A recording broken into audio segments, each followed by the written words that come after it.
Hey, Jen, Arash. before we get started, I want to say something. I'm a little embarrassed. Okay. I think I wore this t-shirt on a previous podcast.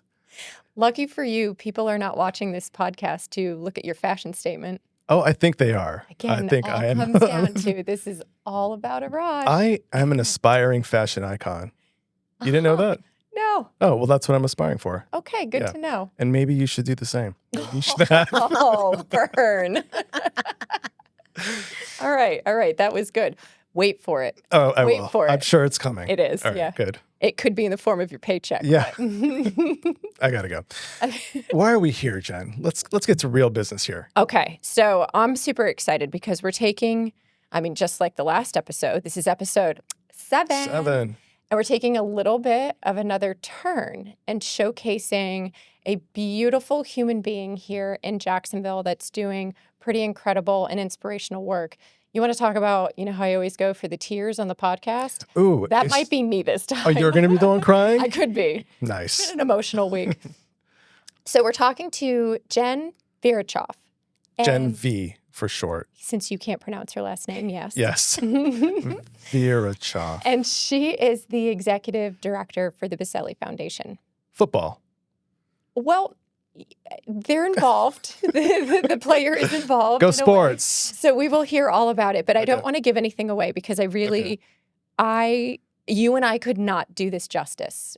The work that she does is helping to make the world a better place. And I'm really inspired by this work, and I want to hear how our community in Jacksonville is better because of this foundation and what people can do to get involved. So that's why I'm really excited to All right. make this deviation from our tech talks. And what excites me is talking about some of the systemic issues that we're having that she's overall trying to solve, which seems like an impossible task. Yeah, and how do you not get demotivated?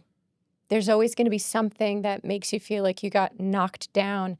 And she's been doing this for years, well over a decade. How do you stay positive? Because she's a really positive human. So, you ready? I think I'm ready.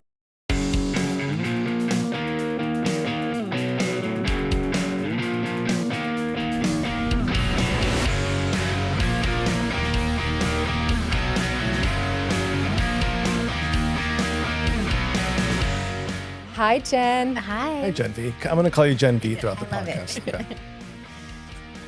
Okay, All right. you ready? Yeah. You have entered into a world where pretty much you have an uphill battle with most things that you are trying to accomplish. Is that a fair statement? I feel very seen and known right now by that statement. That's very accurate. So, Okay. mhm. Why did you go down this path? Walk us through the series of events in your life that has led you to the Boselli Foundation and the work that you're doing. And also, for our listeners, maybe just a quick little snippet of what is the Boselli Foundation? What is your mission?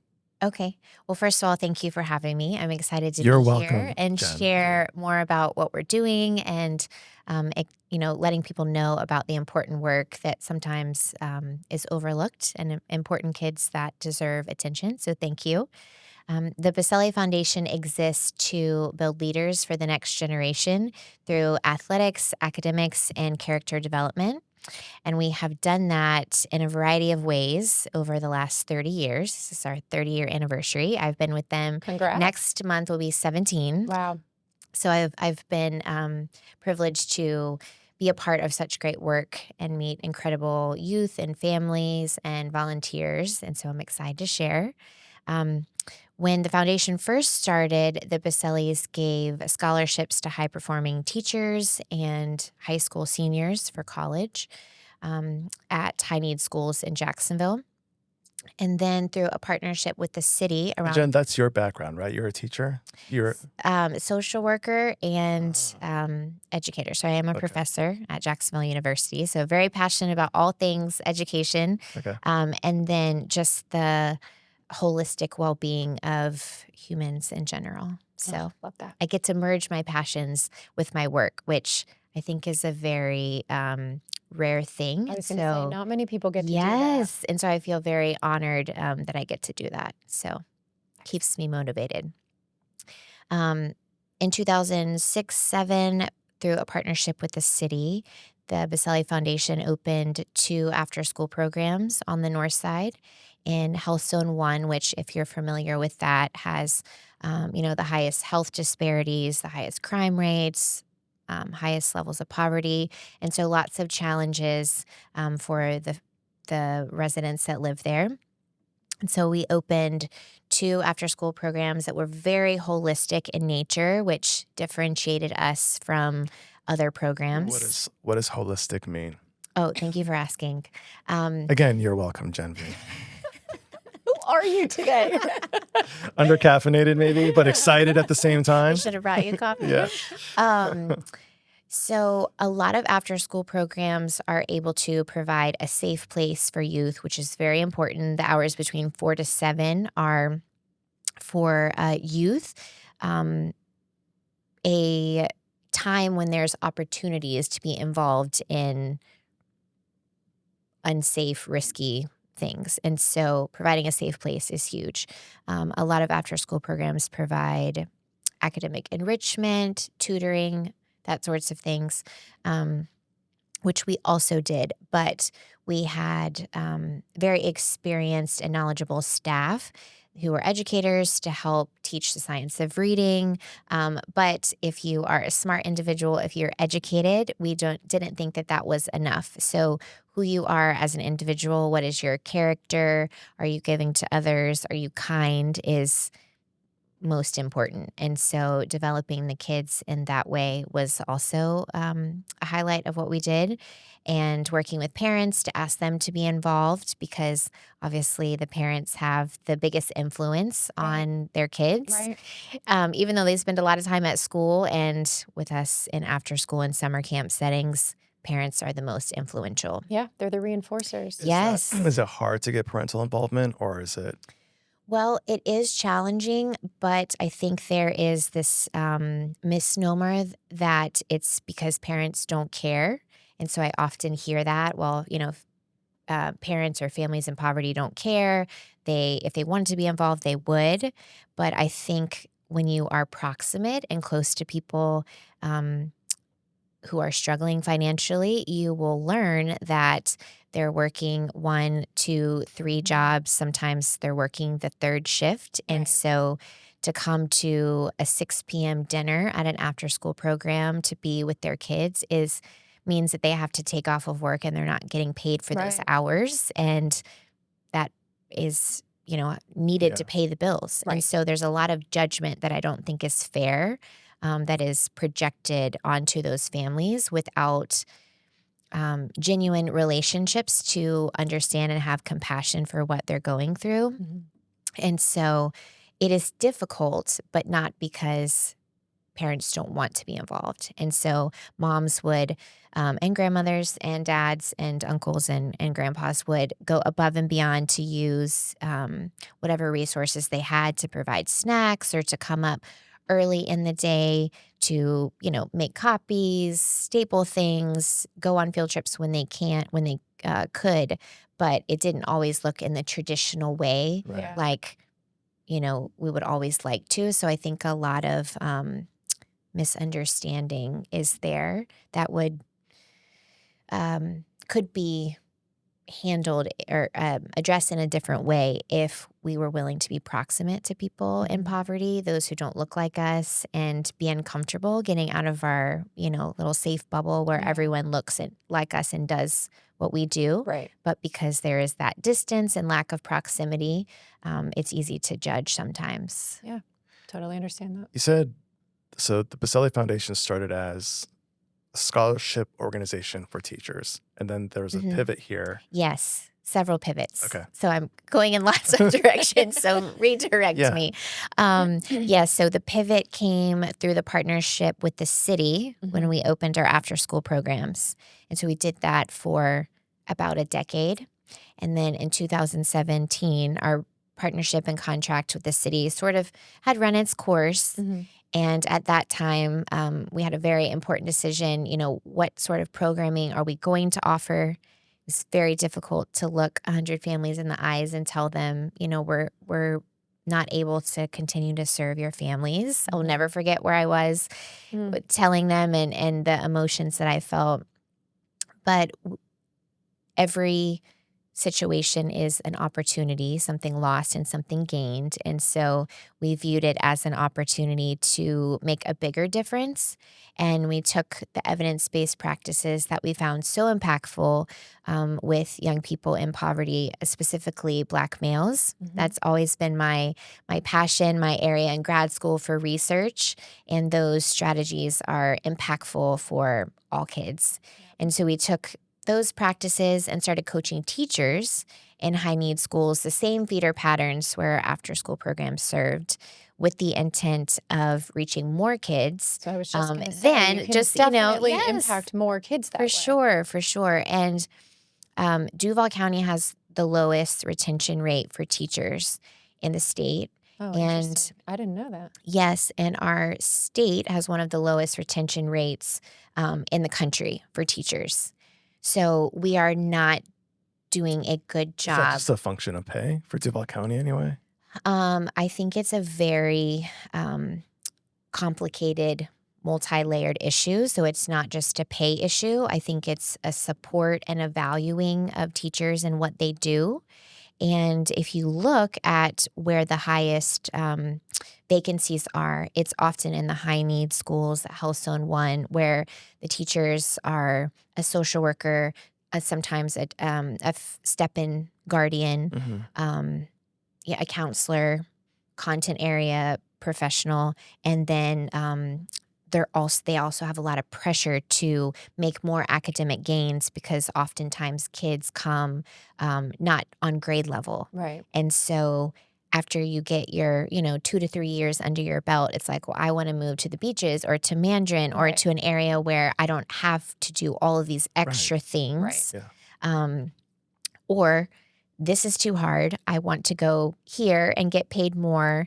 I didn't sign up for this in school. And so retention is very low in our county. And so not just equipping teachers with strategies, but also providing layers of support that sometimes the school district doesn't have the capacity to provide. And so we created the Boselli Teacher Fellowship, which is a year-long cohort that teachers apply for after they finish their first 2 years of teaching.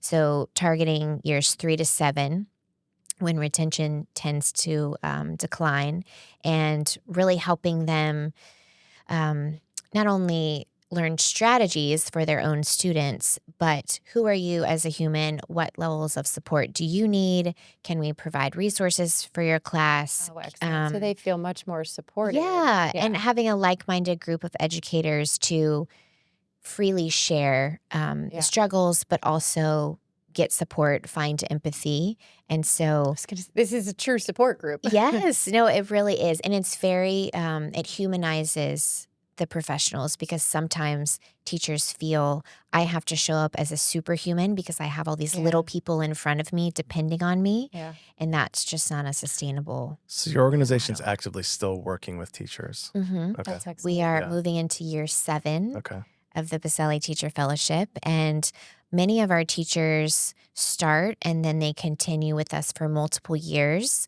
We have different content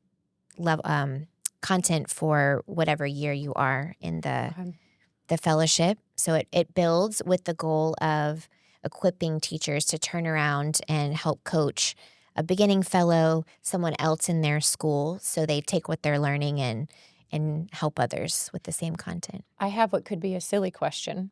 No such thing. Yes, there is. Yeah, and we're about to hear it. The first silly question in the world. Here it comes. Okay, so with this group, are you guys promoting the use of technology to support the teachers? And the reason why I say it's a silly question is because I know the school districts that they're in, or the areas that they're in, there's not going to be a significant amount of funding for technology to really exist within the classroom. But from a support standpoint, helping them be able to create more tailored lesson plans. AI can do a ton. Is there any sort of technology discussion happening within the group? That's a great question, and very See, not stupid. So good. I So love good. your thoughtfulness of it helping teachers be effective, efficient, utilize the limited time that they have. Right. So definitely a worthy topic. It's always difficult to select and content, but reduce such a there's a long list of topics that I want to cover and I want to equip teachers with. Yeah. And so we have to just narrow it down to a few. hmm And so that is not one of them currently. What To the are the topic. top priorities then? That's a great question. So it is a lot of Also, individual. Yes. Very thoughtful. It was Um, obvious, though. It was an obvious question. You still get credit for asking it, Thank though. you. So right now, our content is focused on um, educational equity and helping teachers identify, what situations, experiences, factors shaped who they are as a teacher. And then from there, Well, that's a very psychological Oh, I move. love it so much. it's a lot of self-reflection, work in self-awareness, which one of That's my terrible. That's because you don't like to be self-aware. Yeah, that seems like a Oh, really gosh. bad idea for everybody. So self-awareness is the greatest gift that you can give yourself. But once you are I self-aware, don't even know what that means. But I'm sorry. Go ahead. Go ahead. you can be self-aware, but if you don't do anything with the awareness that you receive about yourself, it's kind of a futile exercise. Pointless, yes. Exactly. So helping teachers with opportunities to increase their self-awareness, but then when they have those aha moments of, oh, I inadvertently selected a lesson plan and a book for my read aloud that was very hurtful or offensive to this student because they just came from this country and they are experiencing a lot of political unrest and trauma, and I just totally missed that until the child started crying. And so it's one thing to be aware that I missed that opportunity to be informed. But then what do you do with that? Right. Do you just sweep it under the rug? Do you acknowledge it? How do you have a conversation with the child and their family?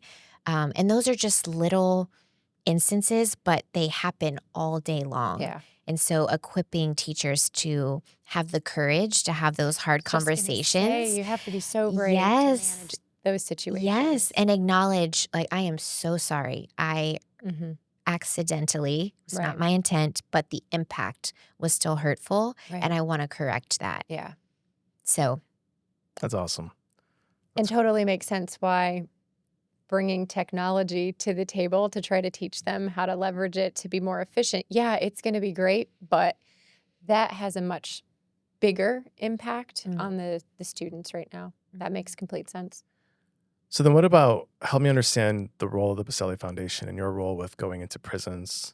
Are you talking Yes. to kids in jail or prison? What's going on there? great. So, going back to our after school programs, one of the first or second families that ever signed up, there were a brother and a sister. The young man, or the youngest son, was, or is named Purdy, and he was always a challenge. I discovered a couple years into working with him that he was dyslexic, and so I thought that he was just disengaged and uninterested in learning, and then I realized why. Yeah. And so I was able to adjust strategies for him. But Have you found that's often the case? That there's always a why that's not exposed yet? there is always a why, and there's so many things that I want listeners to remember, but if they only remember one thing, if I can encourage people to stop asking what is wrong with that person and change the question Yeah. to what has happened to them. Jen, that's good advice for you. No, I'm still going to ask what's wrong with you. Maybe we can ask both. I can- Not just us. Yeah. Rosh Can you have a specifically. follow-up, please? But I think that It reframes your thinking mhm. and your mindset, because if you're asking what's wrong with you? How much judgment is in Yes. that question Mm-hmm. versus asking, what happened? Mm-hmm. That's That is good. curiosity. But That is empathy. Yeah. it is. But if Jen ever Compassion. asked me that question, I would take it very Well, insultingly. I What was gonna happened say- to yeah, I was you gonna in say, your it life? would be my tone that would make it derogatory.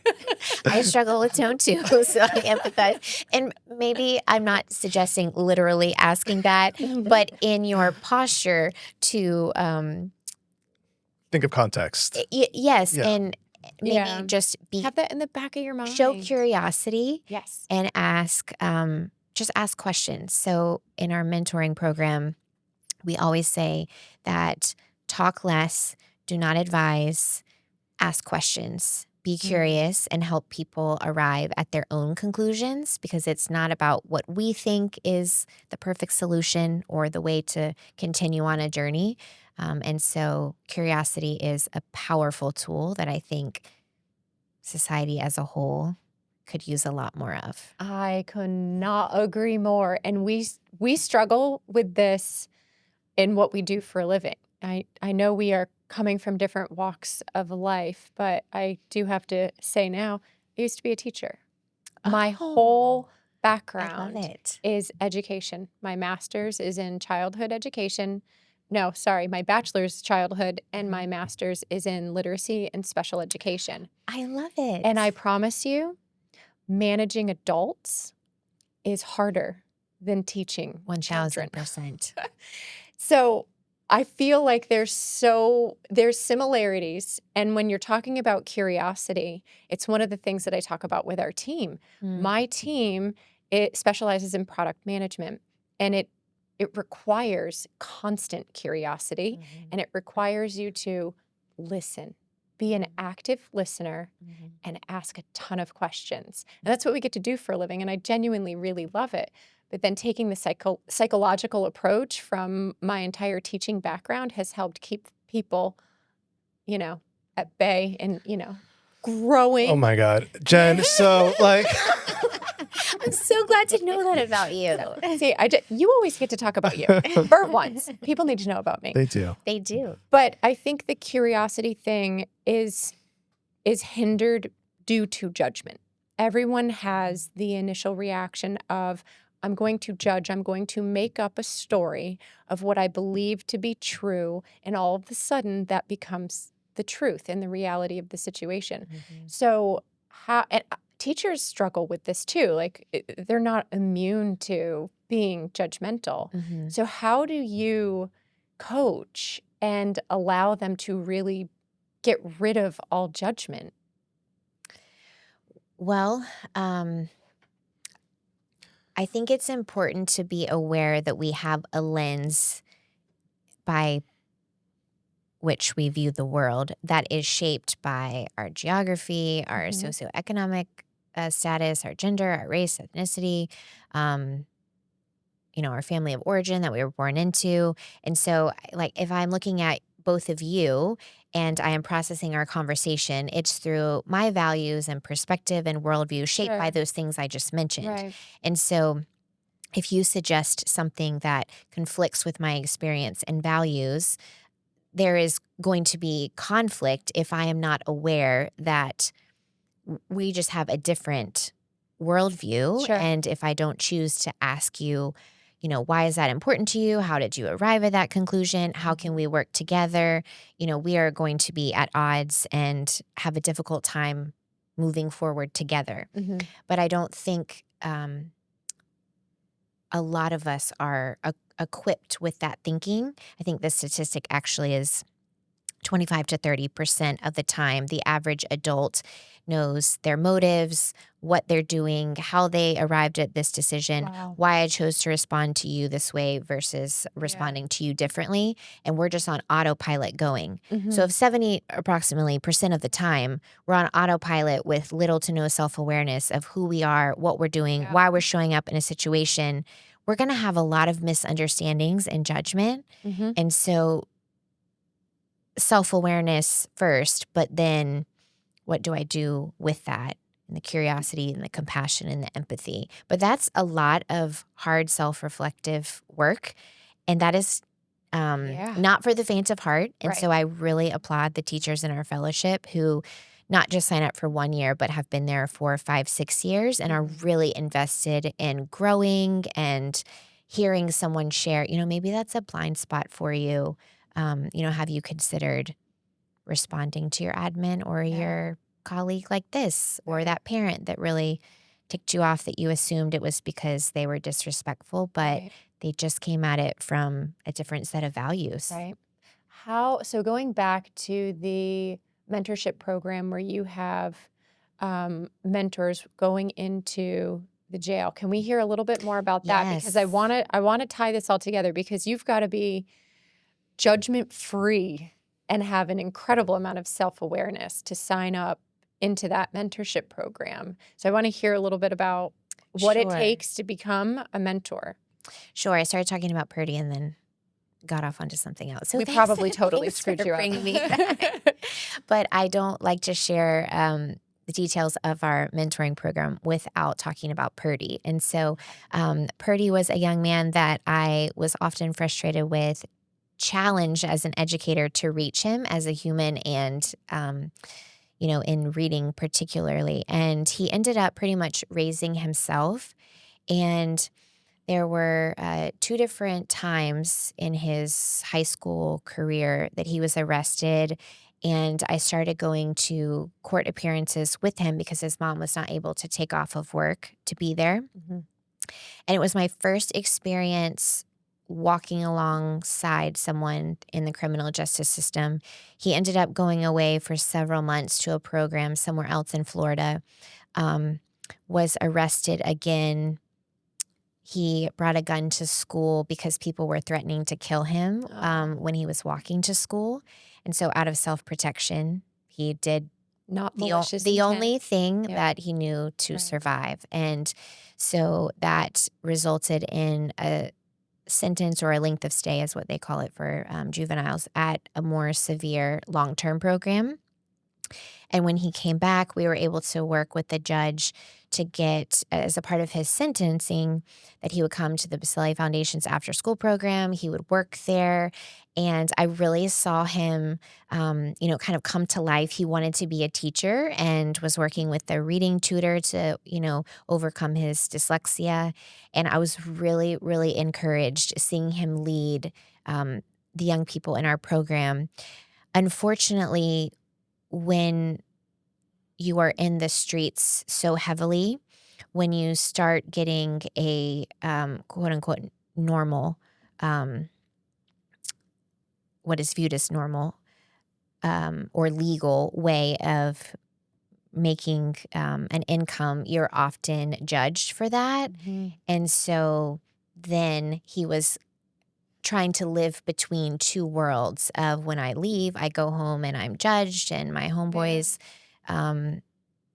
don't like that I wore the Right. button down and the khakis to Yeah. go work with kids. And so I saw that struggle, and he eventually, was not able to resist that temptation. And so he ended up getting into another situation that led to a 22-year sentence. Oh, that's terrible. And so walking with him for, about 3 or 4 years through all of what I just shared, I saw a lot of challenges that young men and inmates experience, from being given a form that is very complicated, a lot of legal jargon. I didn't understand the vocabulary. So how is someone with, a high elementary reading level supposed to With comprehend? And, they're often given the form kind of right before they go before the judge, or often in their court appearance, they're asked on the spot, do you want to sign this form that, you waive your right It's to. like terms and conditions on the internet. Like, hey, you just click this box. It really is, without doing our due diligence to explain what they're Right. agreeing to. Yeah. And there's a lot of fear and intimidation. You're standing there before the powers that be. Sure. And so seeing that, and then also just little things like when I would go to the juvenile jail for visits, like skin rashes due to the only type of soap that they had access to, or having to wait 4 to 6 weeks to see a doctor because you're on a list with some, severe physical symptoms. And so, So Jen, can I stop you? yes. Because Purdy went to a juvenile facility. Mm-hmm. He comes out, he's working with you, does something again. And where my mind is stuck is when he went to that juvenile facility, that was society's opportunity Mm-hmm. to make a change in a person's life. And then you tell me this story about the soap, and I'm just thinking, so the way we're approaching this, which I think is common knowledge, is like you make it hard so that maybe they never come back. Mm-hmm. But that clearly doesn't work. Yeah. Yeah. Yeah. Yeah. The system is meant to be punitive and so harsh that you don't want to come back to it. But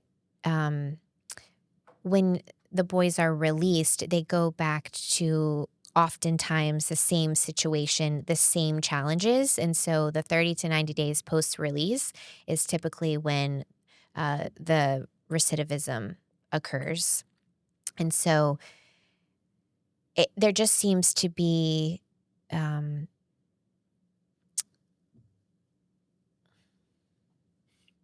can I phrase this? We are not unaware or uninformed of what is rehabilitative and what is really helpful to transform someone's life, but that is not what is offered to young men and young women. We Right. just focus on young men when they are incarcerated. And so it's not that we don't know, it's that many times we are not choosing to provide that layer of support, those Does it resources. cost more? Why would we not? Maybe why is the wrong question. Maybe that's a dumb question. No, I don't think it's a dumb question at all. I think as a society, if our priority is to really rehabilitate someone, then we will put the resources, we will put the funds towards it. And it's very costly to incarcerate someone, very costly. But it is also a business. So families are charged a higher rate to provide soap, shampoo, food beyond what is provided to them, a toothbrush, those sorts of things. And then when you are released, if you're on probation, you have to pay a lot of fees that families living in poverty cannot They pay, can't afford. and often in the time frame. And so And if you don't pay the fees, do you go back? Is it that? I think it's just increased So you just have this- fees, just more or Yeah. depending on the Okay. situation, it could be considered like a violation of probation. I think every situation is different. Okay. But it saddens me that we know as a society what What it is does take, transformative, yeah. and we're just choosing not to do it. Because it seems that it is easier, may not be the right word, but it seems like it's more sustainable to act the same regardless of who the person is. So taking the carrot versus the stick approach, really, if we want to boil it down to that, going to a juvenile facility, going to prison, that's the stick, right? You were bad, you were being punished, and everyone gets treated the exact same way. The workforce that is managing these facilities all get trained the exact same way. So you can scale these types of standards versus putting in place mechanisms and new standards that allow you to try to assess what is the right rehabilitation for the individual. Because I would say you're getting more custom treatment to rehabilitate a person. Not everybody's going to respond to the same thing. So you have to have a more tailored plan for each human, right? And that doesn't sound scalable. Do you agree with what Jen said? Well, I think you said the word human, and Yeah. I think as a society, we often don't view those in the criminal justice system or inmates as human, because it's evident in the way that we treat them. It's Right. very dehumanizing. Yeah. I remember the first time that I walked into the juvenile jail, there were kids essentially in solitary confinement, just beating on the walls and screaming. Like I felt like I was at a zoo. Not because I thought they were No, animals, I got but you. the way that Yeah. they were acting was clearly in response to being in a small Right. confined space, isolated, which is very dehumanizing and Mhm. very hard on one's mental health. And many of those who are incarcerated, there's a strong correlation between poverty, trauma, mental health challenges. And so to put someone in a very small box is very traumatizing and triggering. And so if you don't view someone as a human and don't deem them worthy of Right. being treated as such, you're not going to extend and offer and prioritize the resources in that way. Well, do you have to deal with pushback to your organization? Because I hear what you're saying, but some of the youth may have done things that dehumanize other people that put them in that place. And so there's this feeling of, well, they're getting what they deserved. And how do you navigate that? Is there a place for, rehabilitation is great, but maybe there's a place for retribution? I mean, certainly there's consequences to actions, and that needs to be learned by everyone. That's just being a part of, growing up. I think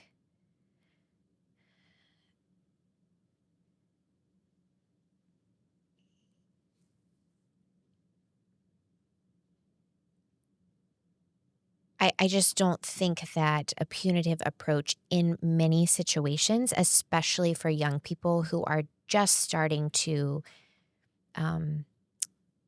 act out, if you will. So, I mean, obviously, if you're committing murder and very serious things, it's Yeah. very hard to just, give a lot of grace and excuse Yeah. that. And I'm not suggesting that. But for those young people who don't have a lot of family support and might choose to join a gang so that they have that familial experience and might be pressured to participate in risky, illegal things because they don't think that they have a choice, but they don't want to live that lifestyle, but they're not too far down the road. There's a lot of hope for them. And so I think that is a great opportunity to help them work through, what traumatic things have you experienced? How did you decide to cope with that and respond? And then what's a healthier way? Yeah. I probably know the answer to this question, but is there space in terms of what you've seen that gives kids that commit crimes space to understand that they are, like, that's where their brain is at? That, like, they're mentally not adults yet. I think we know, like, when you hit 27, for example, for men, like your probability of committing crime, like, just drops because your brain is You now. finally grew up. You finally grew up. Like, is there space to say this kid, he's mentally not fully developed yet? I think there's always space to say it. I don't know that many times and in many scenarios, there's a willingness to accept that that is true. 2 weeks ago, we started a new cohort for the young men who are on probation. They've served their time, but they are mandated to go through our program by the court. And one young man was autistic. Thankfully, the transition specialist knew that and was able to inform us so we could provide him with strategies during the group to be successful and for the other young men to accept him. And he shared the very first week, which was very brave, not knowing the facilitators and the mentors, that when he was 7, he walked into someone's apartment in a housing project with his brother who had a BB gun, not a real gun. And the older teenagers in the apartment thought that his brother was coming in with a real gun, and they shot and killed him in front of this young man. And so at age 7, he watched his older brother be murdered in front of his own eyes. Yeah. And his mom has responded in a very overprotective, constant checking on him throughout the day. So not only is he dealing with um, being raised in poverty, having autism, significant trauma from the age of 7 on. And that's just one instance. You're right. He didn't even share the rest of his story with us. And then difficult relations with his mom and consequences of a situation that was totally out of his control. So I've just really been thinking since his story came to light how there is such a strong correlation between trauma, poverty, mental health, and that is often not a part of the conversation. Yeah. It's just this person chose to do this, Right. totally, separate from all of these Yeah. other reasons. And so they must be put in a box to sit and think about what they've done. And then they're going to come out different. Like that equation does not No. add up or Yeah. 2 produce plus 2 equals 5. produce anything positive or life changing. And Right. so those are the sorts of situations and scenarios that we are helping young men walk through. So, talk a little bit more about the mentorship program. You guys are physically going into these facilities, right? Yes. So we are in both detention centers in Jacksonville, the juvenile jail. We work with the young men who are being charged as adults in the adult jail. So there's a small cohort, anywhere between 15 to 25 at one time, of kids 14 to 18 who are in the adult jail.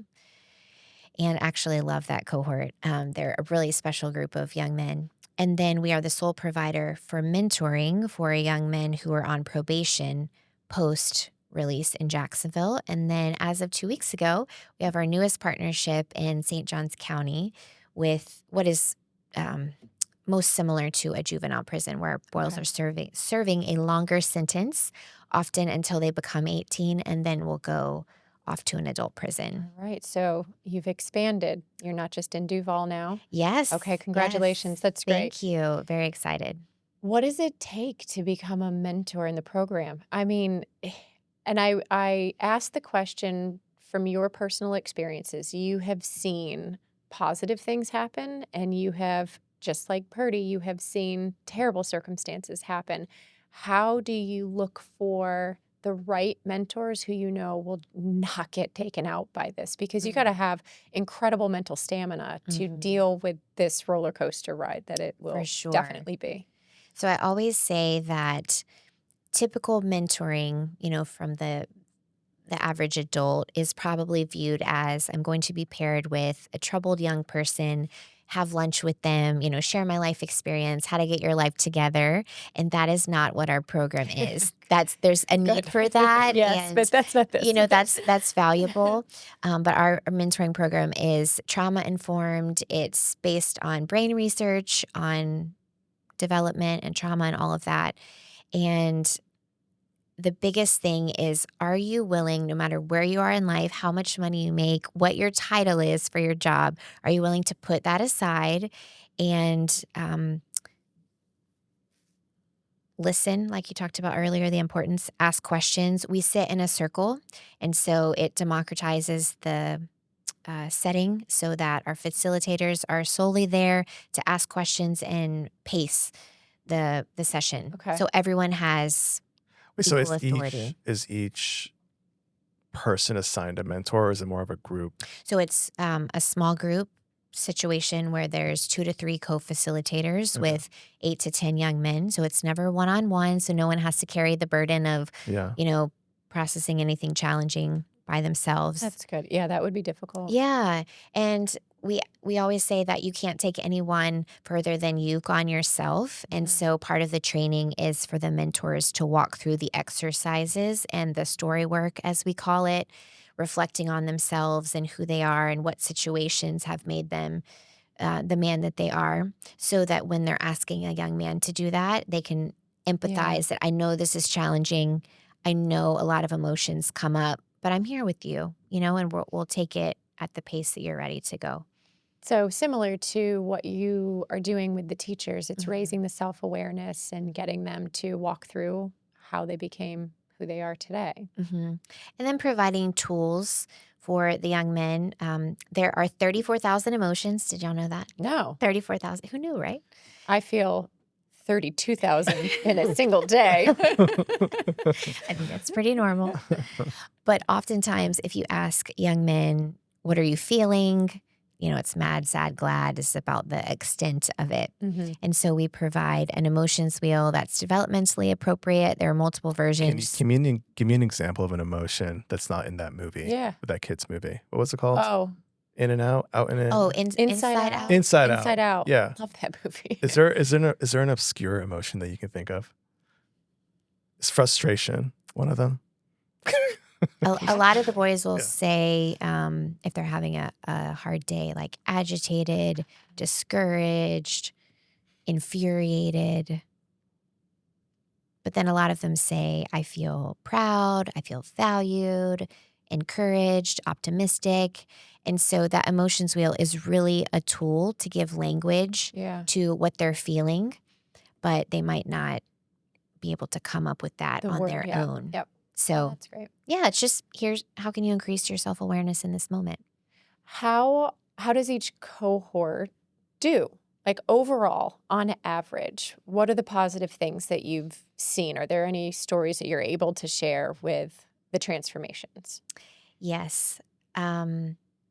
So we have some young men that when they are released and if they are coming back to Duval County, because some of the young men in programs here were sent here from other counties. So when they get out, they often reach out to our mentors.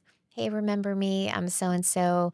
I want to give back. I want to be involved. I need a job. I need a place to stay. And so we're building out an aftercare program that helps them find employment, get their ID. Do they need The state does none of that. mental health? It's Well, when someone gets out, they're just like, is it literally here's $20 and for adults, yes. okay. I mean, you literally get the bag and an envelope and a bus ticket, and it's Okay. walk to the bus stop. For juveniles, if you turn 18 in the system, it can also be that. There was a situation in December where a young man had turned 18. He was raised in the foster care system because his parents had been killed. And I found out about it a week before he was going to be released. And so I said, what are his options? They're like, well, we don't really have any, so he just has to kind of figure it out. It's like, this is not Not setting them up for success. okay. And so thankfully, through one of our partnership programs, they had a bed in one of their residential sites for him, and he was able to get some employment, workforce development skills, Okay. and some extra support because, those 3 to 6 months post-release are really important. Is that when the Yeah. clock starts ticking? It's usually the 30 to 90 days that are the most important. Yeah. Mhm. Is money the most important thing when you step out? Oh, good question. Well, you have to have it to survive. Right. Yeah. And people are going to do what they have to do to survive. Yeah. And so a job is really, really important. Yeah. Okay, we're gonna veer a little bit. We're talking about how hard is it? We all have heard, and we all have filled out employment applications before, and you have to tick a box, right? Do juveniles, if they are out by 18, are they having to disclose that they have been in a juvenile facility or I thought arrested? the for box was anything? gone in Florida. There's no more box in Florida. Where have I been? Maybe. I Maybe- haven't filled out an employment application in a while. Jen I don't V may know. know better than I do. I could Jen be V wrong. will know. I do think there are a lot of employers that don't require that information. Okay. I think sometimes they might have their own way of kind of determining that, once you get a little further down the road. Yes. And then thankfully, as a juvenile, sometimes they can get their record expunged so it doesn't Okay. come up. But also the good news is there's a lot of employers that are becoming willing to, regardless of your record, somewhat out of need for just filling their workforce. Yeah.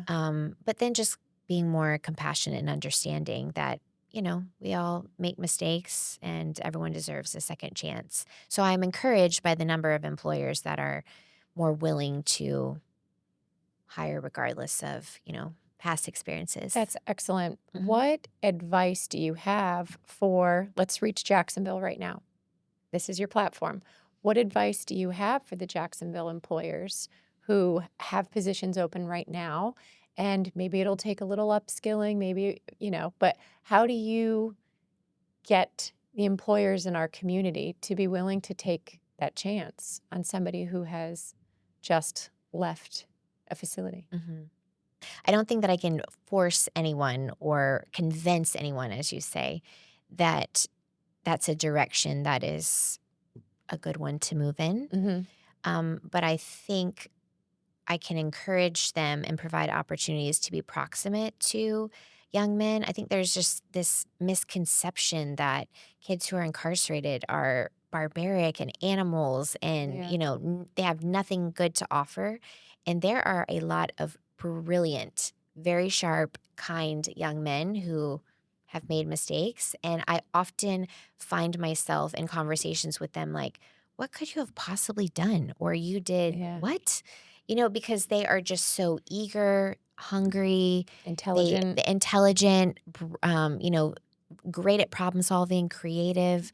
And so I think when those stereotypes are broken down and, it's human to human and Mhm. you're able to see this is not what I thought it was, hearing someone's story really humanizes Yeah. like the whys someone may have chosen to do something.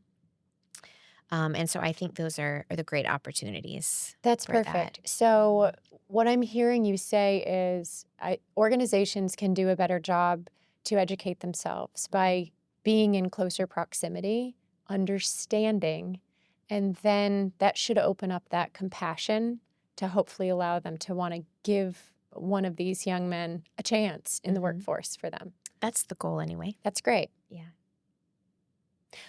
We want to play a game. Oh, I don't think we're ready for this game Oh, we are ready. because I don't have any Well, scenarios. well, do you? I've morphed it just a little bit because what I Do think we need to have a discussion behind the curtain first? we need to cut. Okay, so hear me out. Hear me out. Okay. I think so. This game is a little bit twofold. One, we want to have a little fun, and two, I think we owe it to our listeners to help educate. So this is me putting my teacher hat on a little bit. Okay. Jen said something that was very impactful. Are you about to do a pop quiz? No, but I do love pop quizzes. Okay. There's one waiting for you when you get back to the Okay, office. perfect. So Jen said something about being able to ask questions to better understand the situation. So what I challenge you and I to do is to give Jen situations that we personally have experienced. And this is where I'm going to be asking for a little bit of vulnerability. And I don't even know what that means. Well, What is according that? to Brene Brown, uncertainty. I've purposely risk- blocked Brene Brown from all of my social feeds. Well, that's and- not going to be possible with Jen and Jen. Yeah, here. exactly. We are Uncertainty, huge risk, fans. and emotional exposure. So that's what we're asking for. This is a good way to get me to be quiet. It's perfect. Now I know. Okay, and I will be willing to go first. So I want to talk about personal experiences and would love to hear Jen ask us questions to get us to understand. I cannot do this. I'm going to be the one that's going to tear up. I think. All right, go ahead. You're I'm sorry. great at All right, this. let's We go. have Let's done go. this Let's in our go. one-on-ones Let's go. Let's go. before. Let's go. So we'll give you a situation, and it doesn't have to be a ton of commentary around it, but we're just going to give you a situation, things that have made us feel angry, frustrated, embarrassed. Think of the wheel of emotions. Okay. So we're going to give you a situation like that. And then just go down the normal list of questions that suit that situation to get us into either your aim is understanding, just so you have that awareness, or it is going to somehow in turn help us deal with that type of situation in a better manner because maybe we didn't act as professionally as we should have. I And I look at Arash when I say that too. No, I'm kidding. All right. All right. Let me set an Yeah, 'cause example. It could be a I have to total think of fail. scenarios. Okay, go ahead. Okay. So you may not be able to tell because I'm super calm, cool, and collected on the podcast. Yeah, But sure. I can be pretty spicy. Must come with the name. I hear you. So you had mentioned before, yeah, I can have a tone, I can be very quick to judge. So I'm going to genericize the situation because I am not ashamed to admit this happens. It has happened a lot in the past, but I'm working on myself. I will hear information that I have an initial knee-jerk reaction to, and my first thought is in my head. It's very negative, it's very judgmental, and I'm thinking, how on earth could you do that? And it's not going to promote, growth in the person that I might be working with. It's not going to make them feel like this is a safe place. And I really want to encourage them. But this is well, that was a dumb question, or we all have those thoughts. I'm human. So how do no, I'm going to stop. I'm not going to ask. Here's how you know when Jen is being judgmental. Her smile gets a little bigger. So that she can hide the judgment. I can't even hide my face. I have definitely had comments about my face. Yes. I'm like, that's just my face. I can't help it. I know. So please ask away. Well, thank you for sharing that, first of all. You are very welcome. After you shared that, how are you feeling? I wish I had an emotions wheel I could give to you. Oh my God, I picked 32,000 out right now. Honestly, I feel a little exposed. And I'm sure people do know that I do this because they hear my tone, they see my face, and they're like, oh, I just pissed Jen off. What do we do now? So yeah, I'm probably openly admitting to many more people one of my flaws, and that's uncomfortable. Well, I appreciate your bravery and your vulnerability in sharing. Would it be okay if I ask you a couple questions about what I heard you say? Yes. I was listening so intently to what you said that now I need a minute to think about questions. Fair. So when you realize that you have done this and not acted in a way that you would have ideally liked to, how do you respond? Normally a lot of self-talk in my own head. Like I'm literally having a full-blown conversation with myself to dial back and ask myself, what is frustrating you? Why are you frustrated? And what is the outcome that you are seeking? May I ask you another question? Yes, please. How do you are you able to be kind to yourself in that self-talk, or is it a lot of criticism or shame? Good question. Probably situational. I think I definitely can lead more towards the shame behaviors where you're definitely lashing out because you do feel shame. I did learn that recently. Thank you to my boss, Fallon, for pointing that out. That you tend to have more of an emotional reaction when you feel shame for how you could have made a simple mistake, but you feel shameful, so you're lashing out. I don't think I'm probably having the self-awareness in the moment to go, am I mad at myself? Am I being hard on myself? I think I'm probably just consumed with the situation itself, and I'm not thinking about me, which is probably all wrong. I don't think that it's wrong or right. It just is. So I think that you can give yourself a little grace that you are where you are. You're aiming to progress with perfection not being the goal. So I'm curious, what does kindness and gentleness towards yourself look and sound like in those moments? I have no idea. That's a tough one. Interesting. I have learned that kindness and gentleness towards ourselves, specifically our younger selves, because most of us are just, 8-year-old kids walking around in adult bodies that get triggered in situations Yeah. like you're describing. And so we just respond.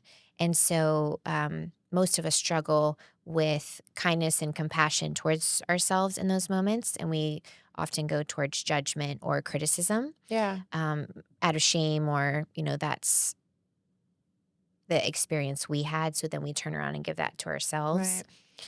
So that's So why what does I that look asked. like? What's an example? How can you, and how do you advise this of the young men that you are working with? How do you be kind to yourself in those moments where you're having this strong reaction? Well, we do this really powerful exercise. It's called negative and positive cognitions. Cognitions are just beliefs. And psychiatrists and psychologists have done a lot of research to come up with a long list of negative beliefs. I'm not good enough. I'm not lovable. I deserve to die. I'm not worthy. I cannot trust myself. I cannot trust someone else, so on and so forth. And so we do an activity where we ask the young men to identify their top 3 to 5 that they think about the most. Okay. And we all think them in some way, shape, or form, but do we have the awareness of what we're thinking in the moment? And so we start out identifying those, and then we shift to the positive side, that there's a list of statements that combat the negative belief. So Makes sense. I should have known better, for example, is a common one that comes up, especially when you're being punished for a mistake that you did, right? Yeah. For someone who's incarcerated. Sure. I should have known better. And the positive cognition is I did the best I could. And so it's equipping them to shift that negative self-talk, because we're listening to ourselves pretty much all day long. And unless we are intentional to stop that tape playing and start talking to ourselves, I think it's 70 or 80% of our mental loop that we listen to is from a negative framework, unless we intentionally do something to shift that. Oh my goodness. So that's why I asked what kindness and compassion looks like. So if you were to identify what negative core belief you're functioning out of and believing about yourself in that situation, kindness and compassion could look like, I did the best I could. I am enough.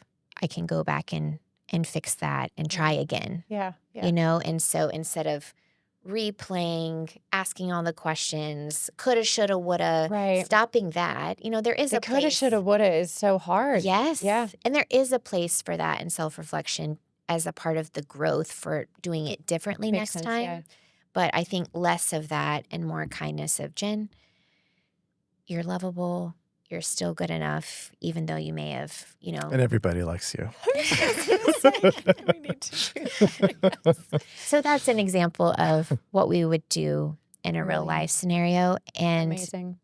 it's one thing to be able to talk to yourself in a positive manner, but we are humans. We're made to connect with others. And so we need coworkers, colleagues, peers, family members who can encourage us and speak the truth to us when we're not able to. Yeah. So sometimes I just literally cannot pull myself out, or I'm, reading the positive cognitions and it's not sticking. Yeah. So, reaching out to a friend, or we train the boys to their cellmate or cellmates to kind of know what their other mates' negatives are. And then they write the positive ones on a card so they can put it next to their bed or on the ceiling or whatever. That's awesome. So they can say it out loud Yeah. several times. But then also, if I see, Jen's having a rough day, I don't have to necessarily memorize it, but like, what's on her card? Hey, Jen, I just want to remind you, like, you are lovable.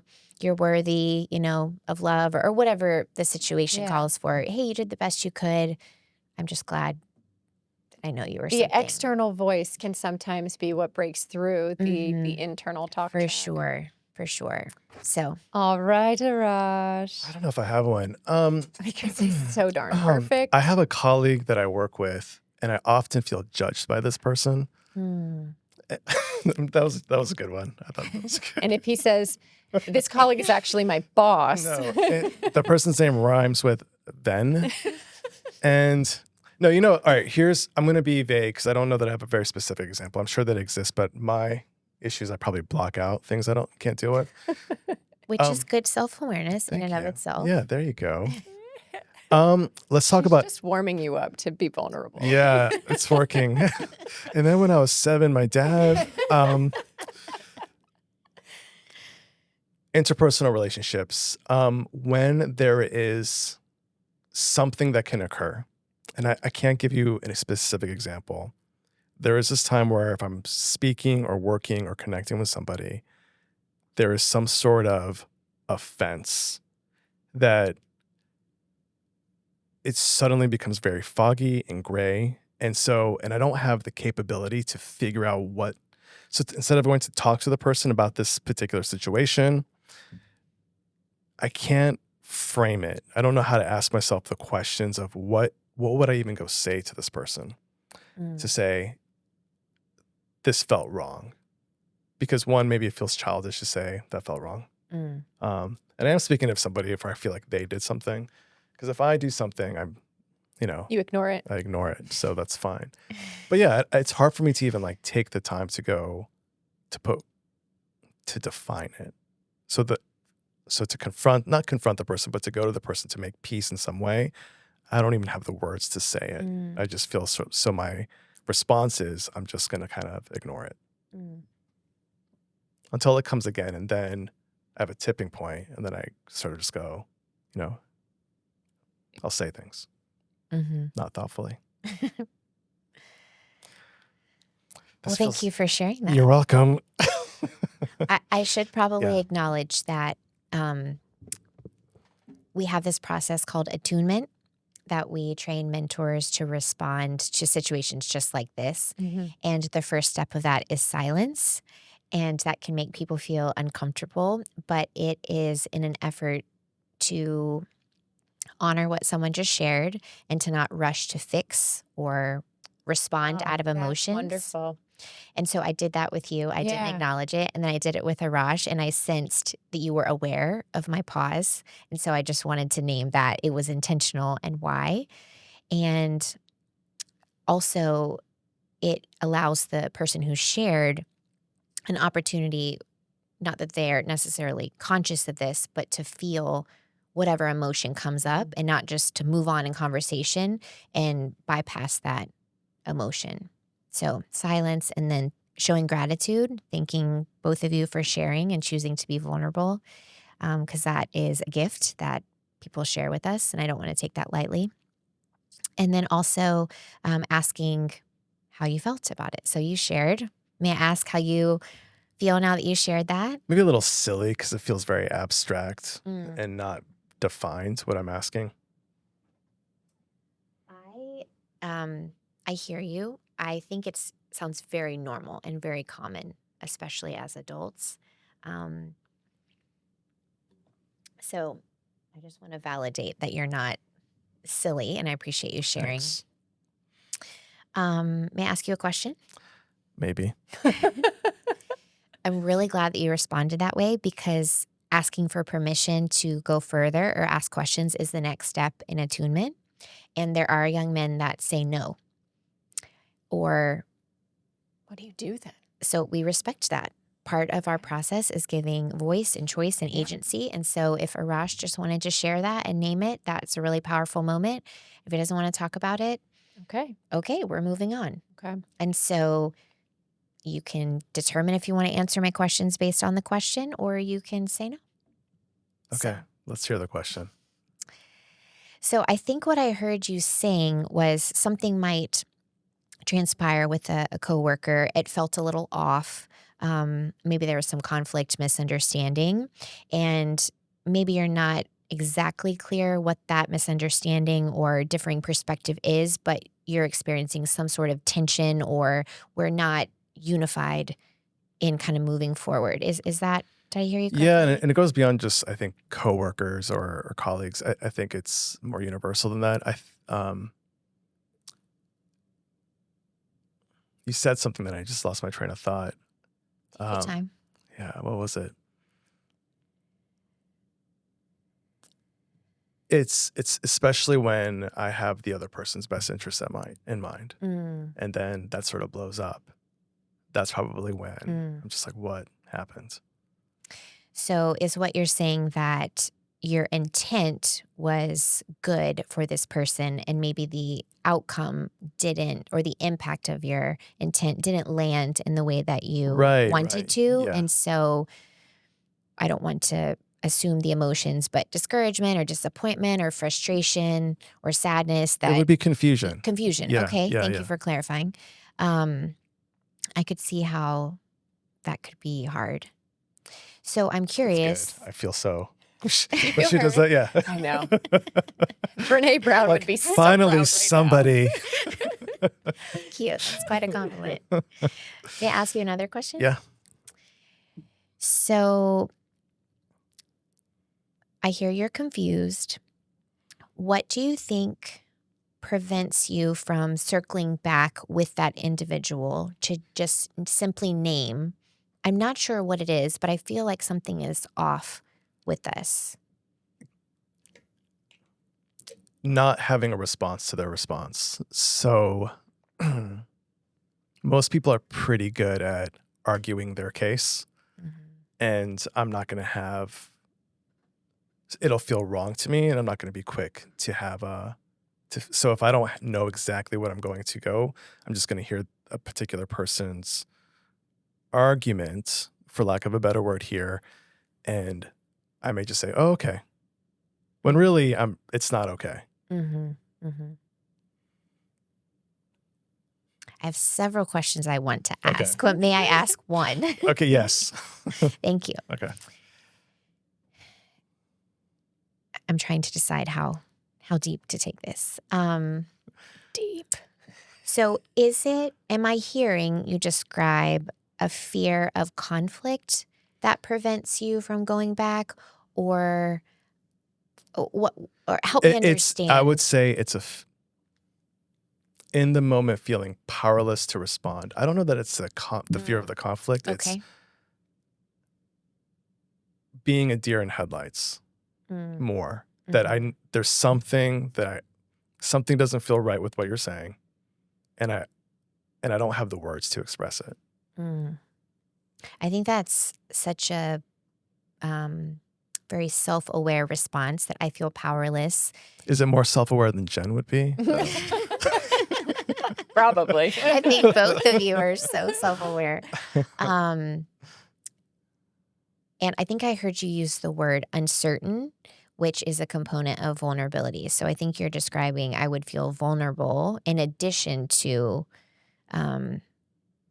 powerless, because I don't know how to respond, and that cannot be, or that can be a not fun experience. And so I can empathize with you. I'm curious, is that something that you would like to grow in? Oh, that's a good question. I don't know that I have. I think the answer is yes, but in reality, I probably would have to think about it. I'd have to really, is it worth my time and effort to care? Maybe not. It probably is. I think that's so real, though. And that's why I asked, because so many of us are in patterns that it's just the way that we function. And we have to choose change. And a lot of times we don't choose unless the consequence of staying that way is painful enough for us. So Makes sense. I was just curious if you were sharing because you want to move, in a different direction. No, I don't want to. And that's Evolve or fine. grow. There's no judgment if, that's. Is there really no judgment if someone decides to not grow? Don't or ask me that evolve? question. Yeah. I think that all of us decide to not grow in many ways. Yeah. That's We're so just accurate. not forced to say, Yeah. I'm Right. choosing to not grow. Right. So that's why I said it's a very But that still should be quite freeing. Do you feel do you feel a little liberated here to go, actually, maybe I just want to move on from this, and this isn't that impactful, and I'm just going to let it go. And I wonder, may I ask you a question? Oh gosh, Jen, yes. Do you think, now that you've talked about it openly and you are now on the verge of saying, yeah, maybe I don't want to grow and figure this out. Do you think the next time the situation happens, you might feel a little less powerless?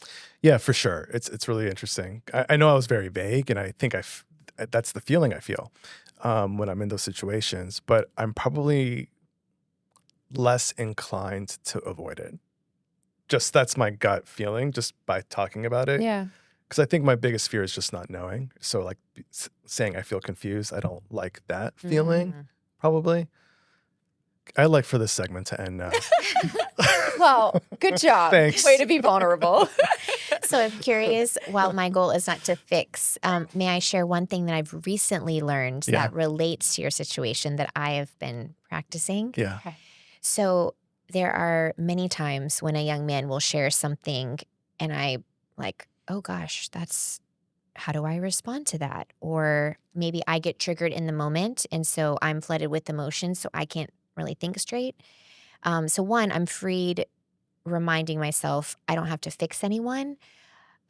But giving voice to that by saying, I'm not sure how to respond, but I'm just glad you told me is something that I've started to implement. And I think our mentors are finding that very freeing that I think Brene Mhm. also says, rarely does a response ever fix anything. Mhm.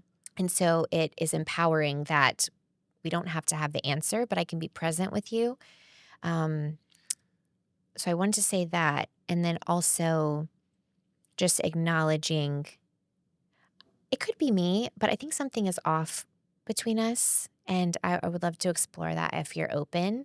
Is something, maybe not in those Right. formal terms with youth, but if I sense that they're not their normal self or they're not interacting with me in a way that is typical, then I'll use those types of phrases.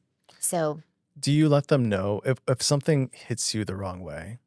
So if I was a kid or a 44-year-old adult male, and I know that I may have said something that is going to rub someone the wrong way, or it was like if I said something I did that's super offensive to a lot of people, and I see non-judgmental faces, my presumption is that there's a lot going on in that person's heart and mind. So does it have value when you're talking to the kids to go, you know what?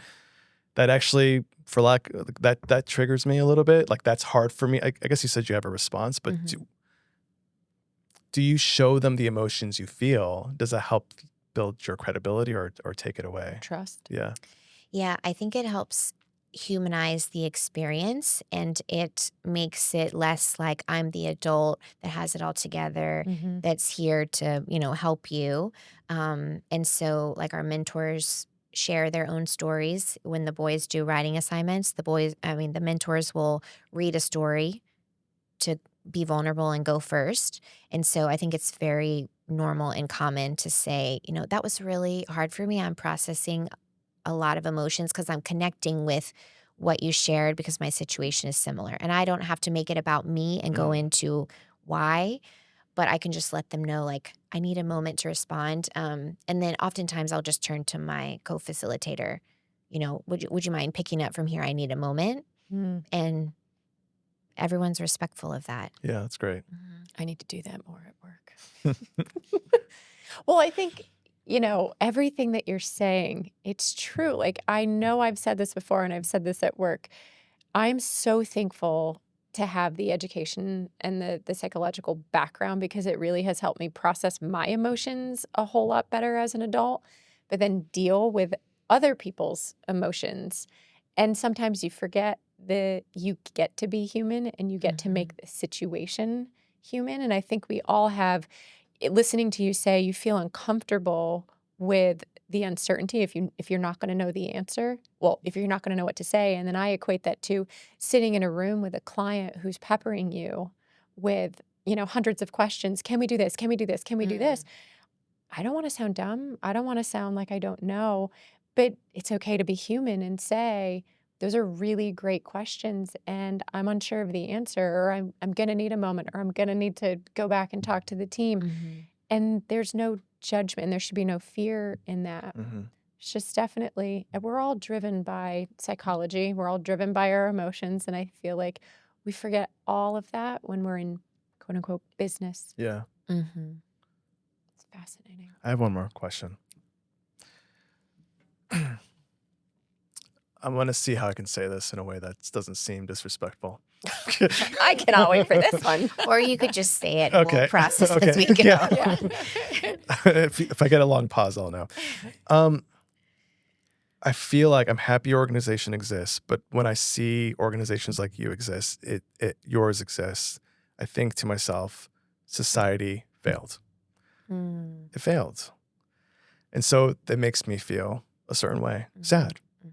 Makes me feel sad. And so I wonder, I don't know if there's a question there. One is I'm happy you're here. And I wonder is there a societal trigger that helps us make your organization not have to bring kids to a place where they're just standing on firm ground, but from firm ground, they can go to the stars because you're just trying to get these kids to a safe place. Mhm. And maybe they're already in a safe place. Let's get them higher, whatever that analogy would be. And so the thought that keeps coming to my mind, and this may be too simple, is it just simply socioeconomics? Like if there was just more money in the family so that the parent didn't have to work 4 jobs, so now they're more with their kids, that would solve 50% of the problems right there. Mm. Is there a simple trigger that you could pull to save all of us? I wish. And I wish that our organization didn't have to exist for the mission and the work that it does, Yeah. ideally. I would say that probably the biggest underlying cause is fatherlessness. Mm. High 90% of the youth that we are privileged to know don't have a father. They don't know him. He's incarcerated, deceased, or he's not able or chooses not to be involved for whatever reason. And there's lots of research that shows that significantly impacts socioeconomic status, and educational levels, all of the things. And so I always say that is the biggest determinant of all these things that we're discussing. And so if we can do our part to equip young men to be men who are responsible, have good character, take care of the family, if they choose to have one, learn to work hard, then perhaps we are taking steps to break the cycle where that will be repeated. That's great. Good answer. Yeah. So tell our listeners, what do you guys need? How do they get Yeah. involved? This is the call to action for everybody. What do you want from them? Thank you. Yes. Well, we always need more male mentors. We have a training coming up. How frequently do you have new trainings for the mentorship programs? So we have new mentor trainings about 3 times a year. You can go to our website, fill out the application to be a mentor. Then someone will contact you for a brief Zoom interview, just let you know what to expect, clearly set expectations for both parties. And then we'll let you know about the next training. So definitely there's a need of programs and facilities who are just waiting to be served. So more mentors is always a need. Are the mentors always men? You're clearly there. Yes, Right. I am. My preference is, I love being a part of the work, but writing the curriculum, organizing, setting up the structure, and then letting the men go in and do the magic that they do. I kind of stay behind the scenes and support because I think it's really powerful for a young man who hasn't had an older man affirm him, encourage him, straighten him up when needed, you know, in a gracious way. So for women who want to be involved, there's all sorts of things that they can do to help me prepare the supplies, the resources, supporting events, if that's of interest, that help us raise funds to continue this important work. Certainly, we are always grateful for financial contributions. So anyone that would like to give, they can do that on our website, bosellifoundation.com. But I think those are the main ways. Awesome. Yeah. Thank you for sharing. And thank you so much for coming and sharing. Thank you for the all of this. opportunity. It's been so fun. Yeah. Y'all are a great podcast host. Thank you. Thanks, We're Jen. figuring it out. Yeah. We started this podcast with Jen V asking us how many listeners we have. I know. And it felt a certain way. And I'm clear. I think I should go back and have a conversation with her about how that made me feel. Are you going to ask You her have questions now? 30,000 options for how it makes you feel. But we are the #1 podcast in America. According to you, Arash. Yeah. And yeah. That's all that matters. That's all that matters. So what's your takeaways? Oh, my goodness. One, I feel like I had a really good therapy session. Yeah. Learned a little bit about myself. No, important things. I think just being aware of treating each other. It doesn't matter who you're talking to, just like they're human. And also, I think giving yourself some grace. I think if everybody pays attention, then you can have a positive impact on somebody else's life.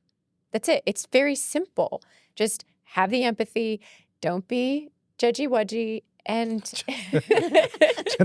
Can I judge that statement? You sure can. All right. But if you're not being judgmental and you are approaching everything with an open mind and an open heart, including with your own self, we're all just going to be better people. You know, it's interesting when you say that. It just occurred to me that not being judgmental is actually a vulnerable position Oh, interesting. because you are choosing to not be the judge. You are choosing to take yourself off the position of pedestal, power, put your mallet down. Right. Ooh, Deep. yeah. You should write a book. Yeah. Don't Is be that the what you're judge. going to get out of this? Maybe. I love it. I'm here for it. All I'll right. buy the All book. right, good deal. Perfect. All right. All right. Until next time. Until next time. Bye. Thanks, Jen.